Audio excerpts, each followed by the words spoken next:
Hello, welcome to The Curve. I'm Kat Leonard. And I'm Megan Bradley. Yeah! What are we going to talk about today, Megan? Well, we're going to talk about food, sex, and addiction with Stacey Gorlicky. Yes. And Stacey has written a book called Food, Sex, and You. Yep. I have to hold it up.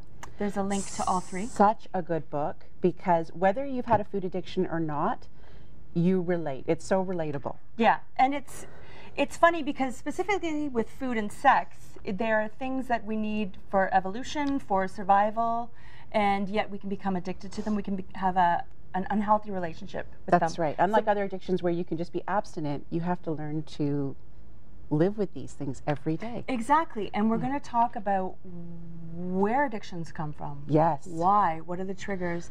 And what's help? What can help? Well, that's true. I mean, so many of us don't think we have addictions. I mean, what's the difference between a healthy addiction and enjoyment versus the tipping point? Where is that tipping point? Exactly. Why don't we ask Stacey? Why does it become dangerous? Well, Stacey's right here. Yeah, we should really bring her in on the conversation ask Stacey right now. Stacey! Stacey, how you doing? Thank you for being here. Thank you for having me. Thank you for being the expert, because otherwise there'd be a lot of false that would just be us. That would be a lot of time with just us rambling. Yes. Talking about what we're addicted to. Yes, exactly.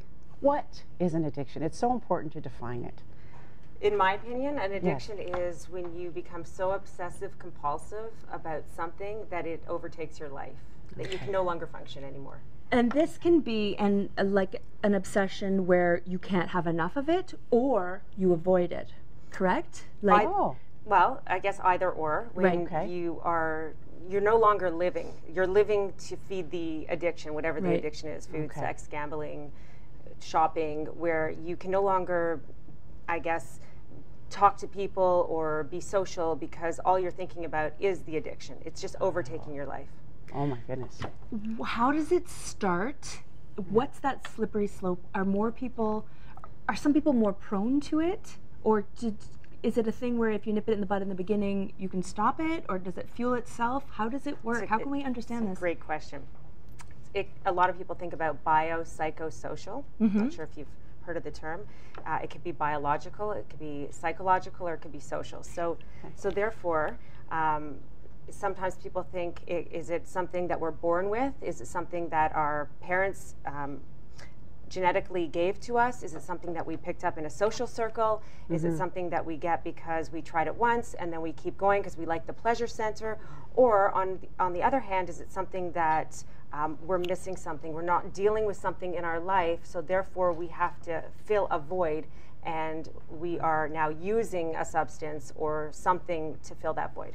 So it's all of those things that you mentioned. It could be. It could be, or just one. And does anyone ever actually really find out what it is and how much of it?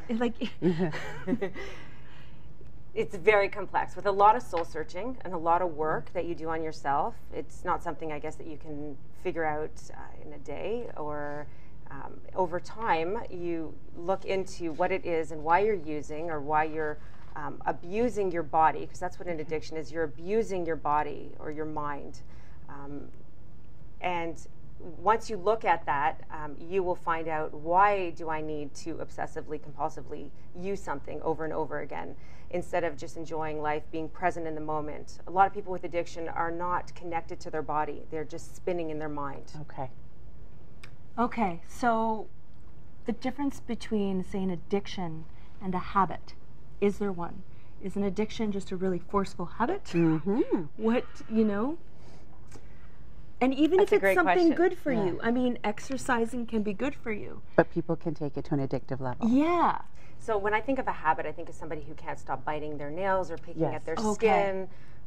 And then I think of also smoking can be a habit, but then it becomes an addiction. Right. Because there's a chemical substance in the habit that forces it to become an addiction. So there's a fine line between a habit and an addiction, if that makes sense. Well, yeah. And where is that line? So the habit is, after dinner, I need a smoke. I need to have that smoke, and that's my habit. It's my ritual. I go outside after I have dinner, after I have sex, and I have that smoke. That's the habit that becomes the ritual, that becomes the addiction. That fills the void, that becomes the habit to the addiction.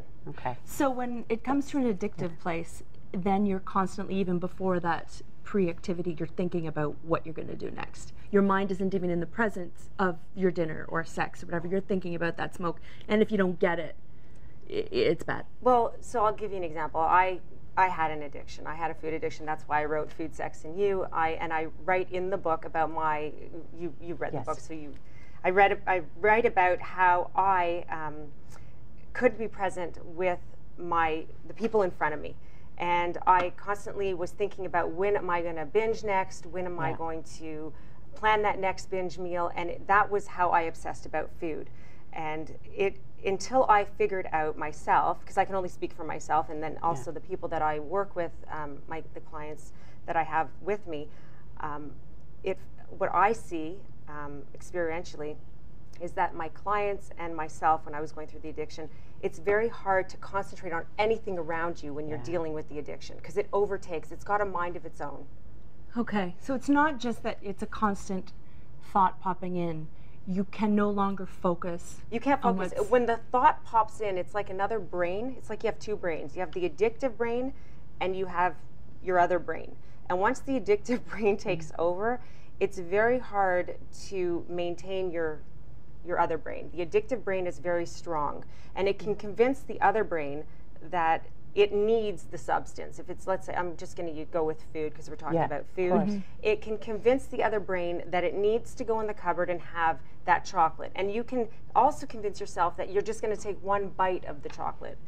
But once you get in the cupboard, and I'm sure we've all been there, whether it's alcohol or chocolate or whatever it is, gambling, we're just going to do it once. We're going to have one piece. And you go in the cupboard and you have one piece of chocolate, and you end up finishing the whole box of chocolate. And you don't even understand how you went in to grab one piece of chocolate and you ended up finishing the entire box, because you weren't conscious and present. So I tell people, when you go into the cupboard to have that one piece of chocolate, to be really present to knowing that you might actually end up finishing the entire box, and just recognize that you should be conscious to knowing that. And if you're conscious. Yeah, and what's interesting is you talk about that in the book, about the two brains. And you also would say, beyond the first 2 or 3 bites, it wasn't even enjoyable. No, at all. Because you were satiating an addiction, as opposed to taking a piece of chocolate, really enjoying it, really being in the moment, going, that was great, and then putting it away, right? Because that's sort of how we should enjoy. Right. So that may be,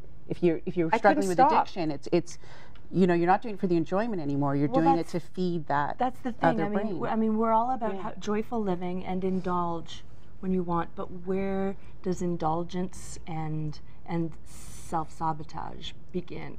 And like you said, not enjoying. I have absolutely eaten beyond. If someone gives me an apple, whether it's fake or real, or a bag of chips, fake or fake, I will always pick the chips, because I know in my mind it's the riskier, more deviant, more rebellious thing to eat. Even though I won't enjoy it, and even though I feel like having an actual apple, my body's screaming at me to have it. There's something, It is interesting. It's the temptation that's there. It's that temptation. The apple will actually satiate you more. You know that. You're conscious to it. But it's that unconscious part that is sabotaging you. And that's why I tell people to be completely conscious to knowing the after effect, and to write in a journal, and to understand what it is after that's going to happen. If you write all these things down after, and you are aware and awake to what's going to happen after, it might actually stop you. And if you're still conscious and you still want to have that piece of cake, then have the cake. Yes. And eventually you'll realize why you're eating the cake or why you're binging. It's not because you want to eat the cake and you want to binge and hurt yourself, but there's something deeper that you're filling a void. Does that make sense? It absolutely does. And it sometimes too, I have it in my mind, what if I never get cake again? What if later I regret not having that cake? Well, it's interesting you say that, because in reading your book as well, you went through so many different things. Overeaters Anonymous, you went through different groups, and Overeaters Anonymous was very much about abstinence. It was, these are the trigger foods, you cannot have them. It's very extreme. Yeah. Does that help? Does it Well, it's interesting because as you go through the book, you're now living with all the foods that you enjoy, but you're doing it in moderation. It took me years, though. I was extreme for years, where it was very scary to eat pasta because it was a carbohydrate, because I was so used to like restricting and pasta was bad because I would get fat if I ate pasta, fat, you know, like it was carbohydrate, you know, and that was scary for me. And then I had to really, like, the real thing is trust, trusting my body that it would get to a set point weight, and it would be okay to eat the carbohydrate. And it's not that Overeaters Anonymous says don't eat carbo. It's not about that. It's not a diet, Overeaters Anonymous. It's more about trusting and knowing that you can eat certain foods, and it has nothing to do with that. But I was told by my mentor that I would be able to eat everything. But there are certain foods that I no longer want to eat. I don't want to eat Loblaws cake. I don't feel good when I eat Loblaws cake. I won't binge on it. I'm completely recovered, but it no longer fills the void that I was trying to fill before when I was binging. Because there's no longer a void. There's no longer a void. I understand what it is self-love. And loving yourself 100% of the time, which is impossible, but you do it as best as you can. Right? You acknowledge that you're okay and that you love yourself. And the more you do that, it just becomes secondary. And you're okay. And you don't want to hurt yourself anymore. You just don't. So I just kept saying over and over again, I love and approve of myself, quietly to myself. And eventually it worked. Because you do talk about that. You talk about how you went through all the different processes, and you didn't necessarily say they were right or wrong. They were just part of that journey to get where you got. Nothing worked and everything worked. It was just a matter of doing it all and learning the entire scope of tools together. There are so many tools available, and everybody's got to just figure out what works for them. And we're going to take a break afterwards. I would really like to talk about all these different tools that worked for you and the options that are out there for people battling any kind of an addiction. I'm Kat Leonard. I'm Megan Bradley. Go enjoy your break and be conscious of what you eat as a snack. And we'll see you back here on The Curve